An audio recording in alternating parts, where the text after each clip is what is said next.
life wasn't always so great. People did get sick, even back in the time the Lenape were here. Luckily, the families, the moms and dads, they knew what they were doing. They would use nature for so many things, including cures. They had headaches, stomach aches like we did, and they had to take care of these things. And usually your mom, she could do things. She might, if you had a small cut, she could actually maybe help you put your hand through a spider web. How would you like to do that? Actually, they're very clean and they're very strong and they make a good Band-Aid. Or if you had a headache, she would go up to a weeping willow tree and scrape the inside of the bark and make a little tea out of it. And when you drank it, your headache really did go away. Because we know today that the weeping willow tree has the exact same thing that aspirin does.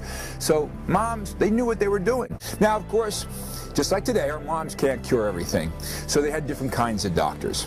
Over here, there's an herbalist, what they call a nitpike. And she was, well, she would study the plants.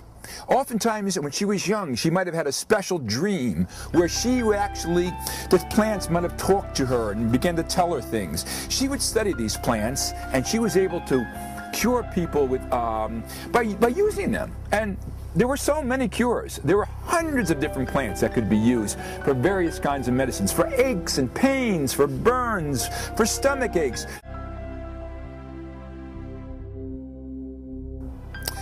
Now, while the herbalists were very good doctors and they really knew their plants, they would study them like we do, almost like scientists, they couldn't cure everything. Disease was oftentimes thought to be caused by spirits, or evil spirits even. And they had no control over that.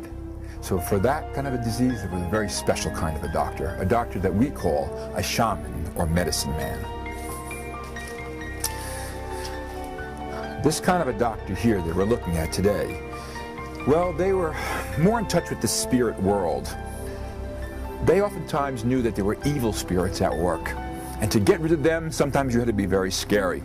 And they might do what looked like terrible things, make fires all around you and roll around in those fires and have sparks going all, and just make it be very, very horrifying. But in a sense, it was to scare that illness out of you.